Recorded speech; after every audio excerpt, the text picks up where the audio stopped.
Contacto telefónico. Tenemos el gusto de tener la voz de Gibran Ramírez Reyes, politólogo, militante de Morena, articulista, analista, y con él vamos a hablar del proceso que se vivió el pasado fin de semana al interior de Morena. Gibran, agradecemos muchísimo la presencia y sobre todo el análisis que se pueda hacer desde el interior de Morena, desde cómo ven los propios morenistas lo que sucedió el fin de semana. Saludamos Manuel Cerrato y Marcela Pámanes. Bienvenido. ¿Qué tal, Marcela? Manuel, es un gusto estar conversando con ustedes. Muchísimas Saludos, gracias. Gibran, buen día.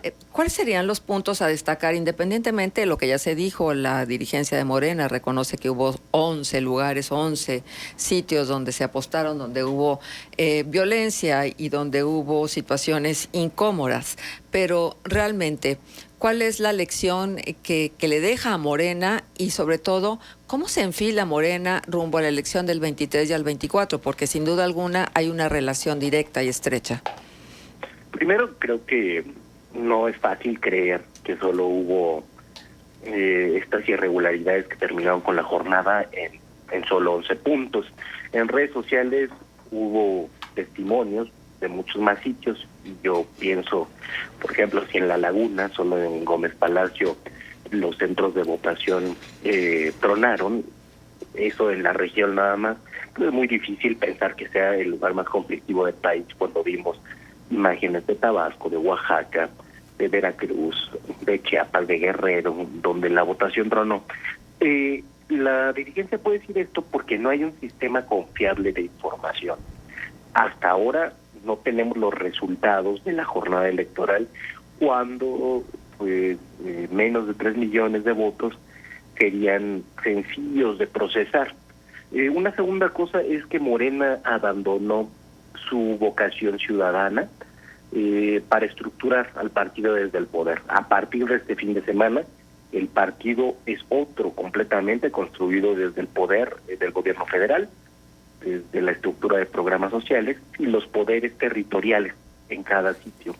En algunos lugares entraron en conflicto diferentes grupos de Morena, por ejemplo en Veracruz, donde hubo un claro fraude que le hicieron a Sergio Gutiérrez Luna, el presidente de la mesa directiva de la Cámara de Diputados, y el grupo del gobernador Cuitláhuac García y en su alianza con Rocío Nale. Simplemente no dejaron que escrutadores de su equipo pasaran a ver el conteo y al final lo aplastaron, ¿no? Siendo una persona que en el último año por lo menos ha desarrollado un trabajo territorial muy fuerte, muy agresivo. Es decir, fue el reino de la incivilidad, sin candados para garantizar la votación, con un ritmo de votos por centro de votación pues muy alto, ¿no? Decía hoy Ricardo Monreal, creo que de 9 votantes por minuto. Entonces es complicado creer que esto haya transcurrido sin mayores irregularidades, pero la narrativa la pueden mantener bajo control porque controlan la información.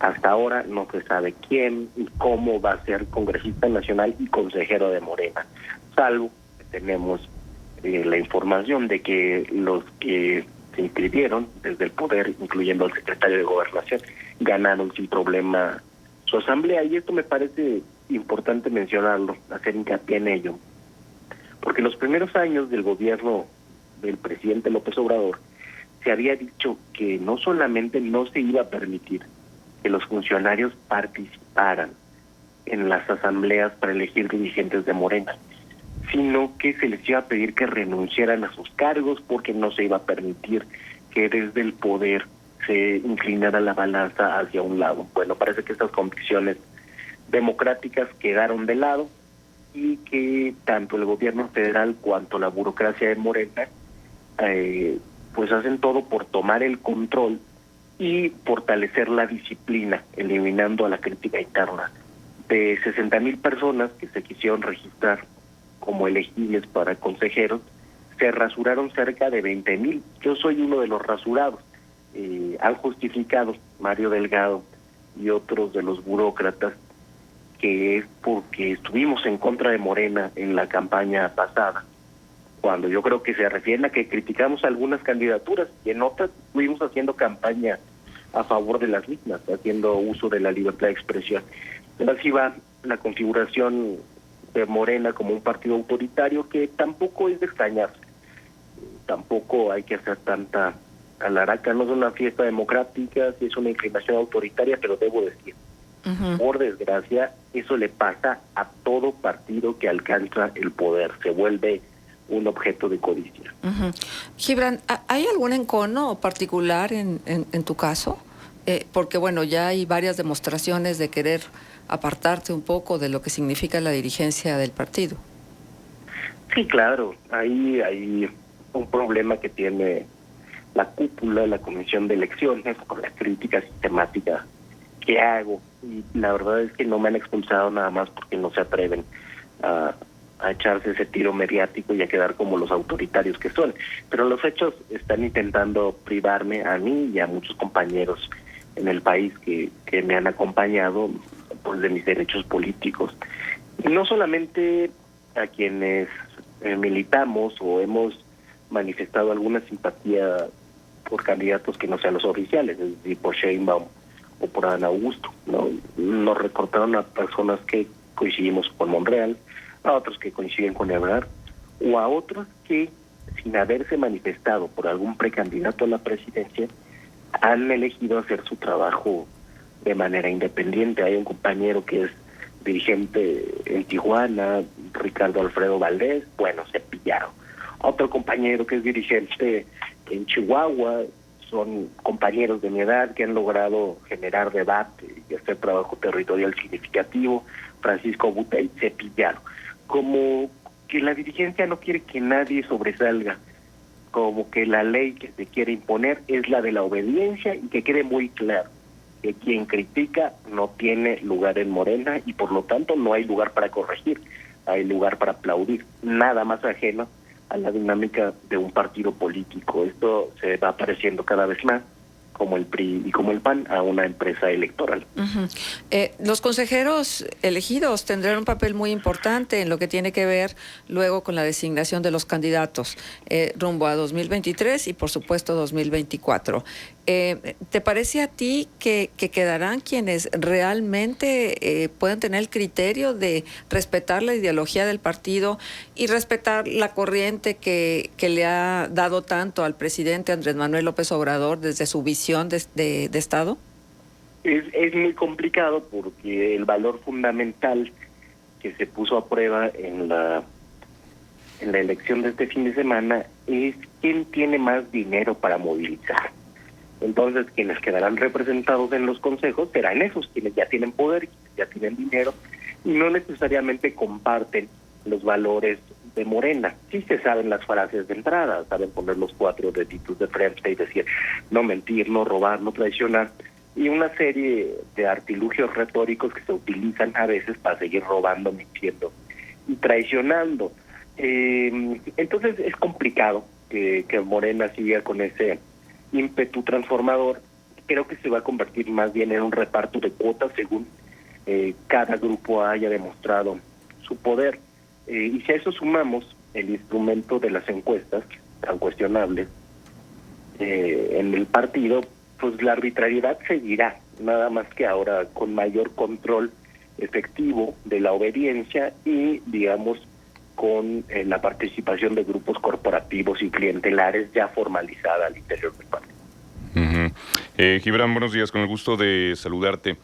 Comentabas en tu artículo de ayer que pareciera ser que el presidente López Obrador se quedó anclado en el 2018, siendo que, bueno, faltan ya los últimos 2 años de gobierno. Es decir, vimos, y así lo marcan pues muchos de los problemas que se viven en el país y que están muy lejos de resolverse, que el presidente Andrés Manuel López Obrador no necesariamente ha actuado como tal, es decir, se ha quedado en el papel de operador político, que eso por supuesto domina bastante bien, pero pareciera ser que muchas de las situaciones problemáticas del país medio las ha dejado de lado. ¿Esto cómo impacta en la militancia morenista? Pues en buena parte de la militancia hay una situación de negación. No se quieren discutir los temas del país y lo ven a uno feo si dice que ha aumentado en estos años la extrema riqueza, la extrema pobreza, la desigualdad, aunque esto haya sido por una condición internacional. Ahora, sí debo decir que entre militantes de Morena, el ambiente es más crítico que entre simpatizantes, porque el presidente sobre todo tiene un público, y ese público que lo ve todas las mañanas no necesariamente está afiliado a Morena. En Morena confluyen muchas corrientes, pero una base histórica de izquierda sí está desconcertada con lo que está pasando y no encuentra lugar para debatir eso. Si lo debate uno en los medios de comunicación, bueno, lo quieren hacer quedar como traidor. Entonces hay un cierto desánimo, yo diría un justificado desencanto. El presidente ha mostrado una enorme vocación de locutor radiofónico, parece que es lo que quería hacer. Todas las mañanas nos receta un programa y parece que con eso da por satisfecha la labor de gobierno. Sí está metido de lleno a la operación política, a la operación partidista, digamos en sus trazos más gruesos. Uh-huh. El detalle lo opera el secretario de Gobernación, y eso la verdad que es bastante decepcionante en un país que no cesan las masacres, los conflictos armados, donde la conflictividad en zonas tradicionalmente difíciles como Chiapas está incrementando, y bueno, pues sí genera desánimo. La coyuntura de la sucesión ha hecho que se mire hacia otro lado y que las grandes tendencias estructurales del país sigan su curso, sin además discutirse hacia el interior de Morena, que muy probablemente repetirá en la elección presidencial. Entonces surge eso, pero como hay una gran aprobación del presidente de la República, quiero decir, ya no es la aprobación de 70%. Alejandro Moreno en el Financiero lo sitúa ya por debajo del 60%, pero buena parte de las cúpulas burocráticas a lo largo del país están embelesados con eso y piensan que basta aplaudir para seguir triunfando. Y parece que importa más seguir triunfando que empezar a arreglar el país en la situación en la que se encuentra. Uh-huh.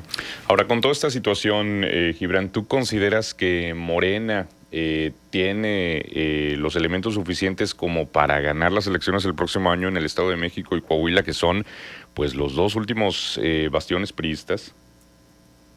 Yo creo que depende mucho de la elección del candidato. En el caso de Coahuila, creo que Coahuila va a ser más difícil, sobre todo porque aunque haya una estructura de programas de bienestar, no se cuenta con una estructura del partido desarrollada al mismo nivel que la tiene el priismo.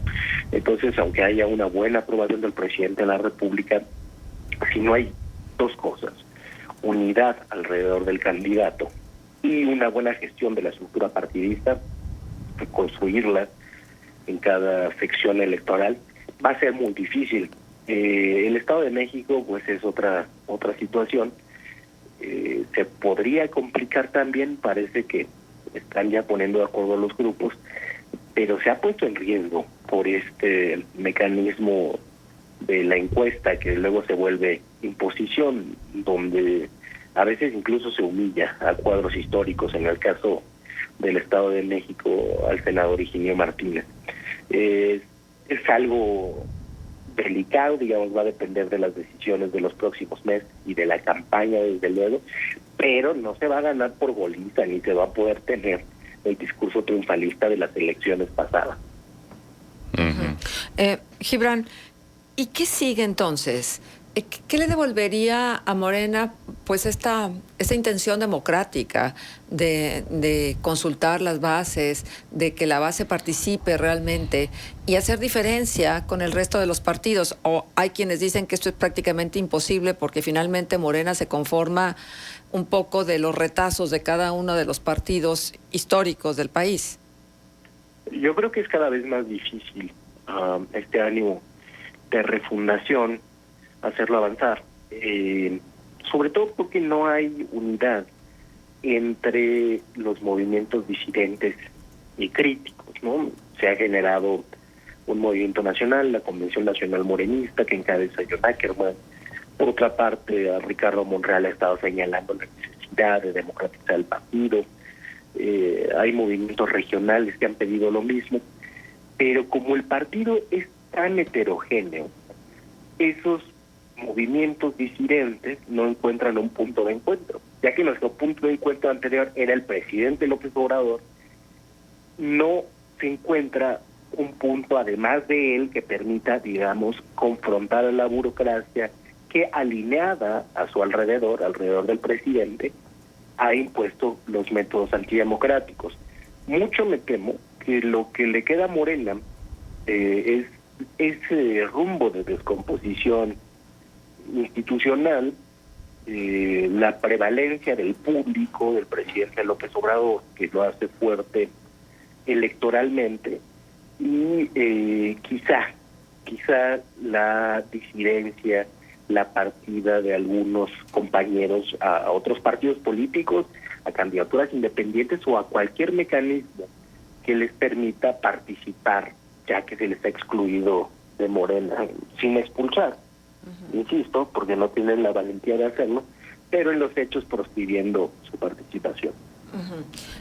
Gibran, tú has sido de los que ha promovido la posibilidad de elecciones primarias. ¿Ves alguna posibilidad ante el escenario que se perfila? Hay una posibilidad muy lejana que no vendría del interior del partido. En el interior del partido ya nos cepillaron a todos los que podíamos proponer eso, no nos dejaron ni competir para el Congreso.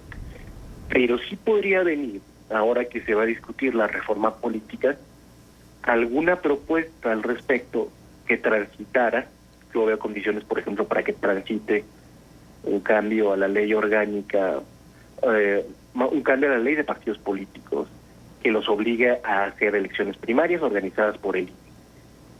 Sería complicado, sin embargo, o requeriría cierta división de Morena, ya que al presidente no le gusta el método, que eso avanzara en la Cámara de Diputados.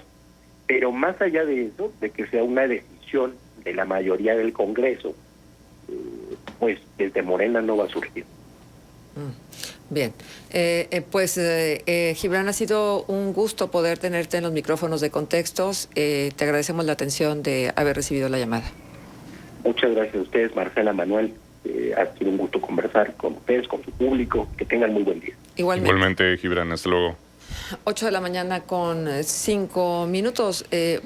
Habrá que anotar que Gibran Ramírez ha sido pues de las voces jóvenes, ¿no? Y con este perfil académico del conocimiento de la política y que le había aportado a Morena una visión precisamente así joven y diferente a quienes nacieron en otros partidos políticos y migraron a Morena.